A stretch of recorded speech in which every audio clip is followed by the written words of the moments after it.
Hello, friends. This is Dave Hurwitz, executive editor at ClassicsToday.com. Recently we talked about the Fabio Luisi Nielsen cycle, which was done with the Danish National Orchestra on Deutsche Grammophon, which has apparently received much acclaim in Denmark, and which was really just kind of so-so. It had its good bits and bad bits, but wasn't terribly special. And so I think it's salutary that we talk about one of the great Nielsen cycles that, at least on this channel, has gone largely unremarked. I mean, I talked about it in the general chat about Nielsen symphony cycles, but maybe let's give it a little more treatment because it deserves it, a little more detailed treatment. It's the classic Ole Schmidt Nielsen cycle with the London Symphony Orchestra, and it's now on Alto. Incredibly inexpensive and incredibly fabulous. It has one defect of note, which is at the very end of the Fifth Symphony, on the last cadence, there's a certain amount of, I don't know what you'd call it, print through or distortion. It kind of goes like that for one fraction of a second. Otherwise, it's not a big deal. And the performances themselves are marvelous. But why are they marvelous? What makes these different from the ones that we've heard lately that are just kind of soggy, as in Fabio Luisi, for example? Well, Nielsen's style, as some have remarked, is in some ways the most muscular symphonic style since Beethoven.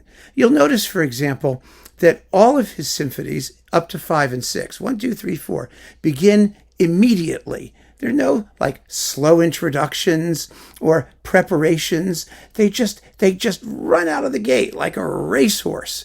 They're full of that kind of rhythmic verve and drive, and it basically dominates everything that he does as a symphonist. And his symphonists are incredibly goal-directed. Now, Beethoven was operating within classical tonality. That is, his symphonies are going to end in the same key that they began in, or if a minor key, usually a major key.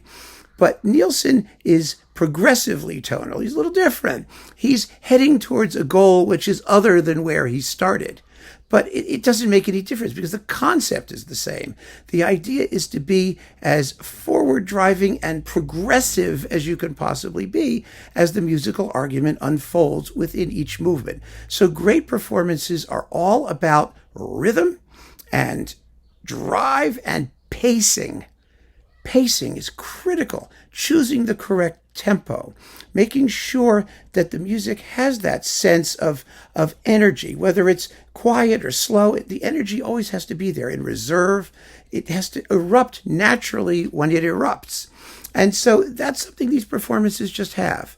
I mean, the circumstances of their original recording are kind of well known. They were all done very, very quickly in like a day or a couple days or something. I don't know, not a long time.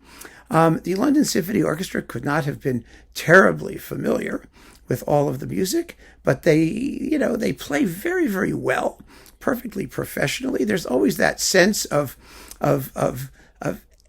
nervous tension that the music has to have, which is wonderful. Maybe it's because at some points they were hanging on by the skin of their teeth, but whatever the reason, that quality is there.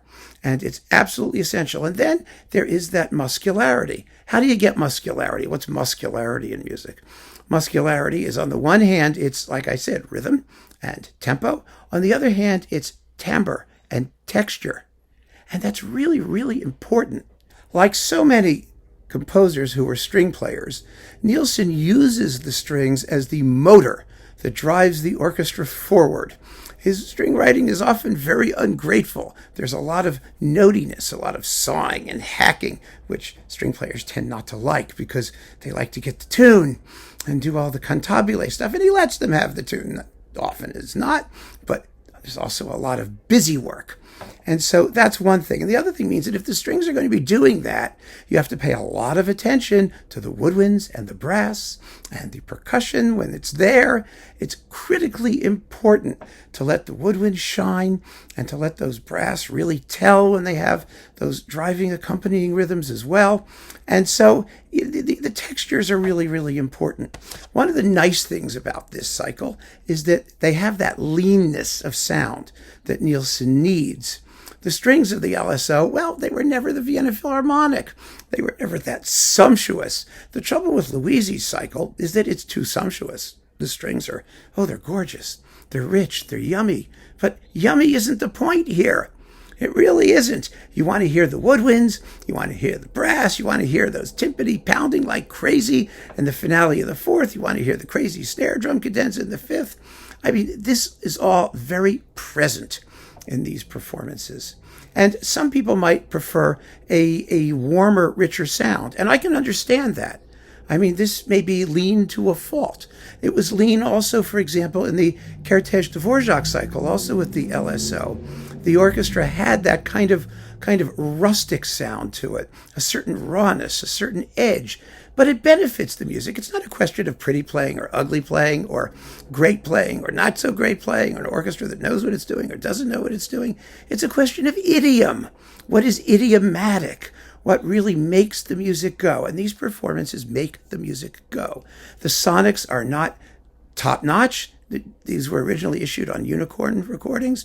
They're maybe a little bit dark, a little bit lacking in focus here and there, but the overall proportions are just right. And so this remains one of the great Nielsen cycles in all of the performances, really. And I can recommend it without hesitation, especially at the very, very reasonable price. If you don't know it, you should know it. And if you have become a fan of, for example, Luisi or some of these other Nielsen cycles, which I haven't liked as much, or some of us have talked about, you really should hear this. It's a great reference. It's a great way to triangulate what an idiomatic Nielsen sound ought to be. And by the way, it's a vastly more idiomatic sound than we heard in all of those historical Nielsen performances by people like Janssens and, all the Danish guys that were in mono, and, that sound terrible. And the orchestral playing was not really up to snuff. And also the characteristic sonority of orchestras in that time was very much late 19th century, whereas Nielsen is really either classical Beethoven or later, neoclassical, harder edged. And that harder edge is something that orchestras only acquired a little bit later, for the most part, or they had earlier, as the period instrument people are suggesting to us. So anyway, I would give this a shot. I think you'll hear a wonderful difference, and it'll be a very good experience for you if you're just getting into Nielsen symphonies and are interested in what they're all about and what they're supposed to sound like. So keep on listening, friends. Thanks so much for joining me. Take care.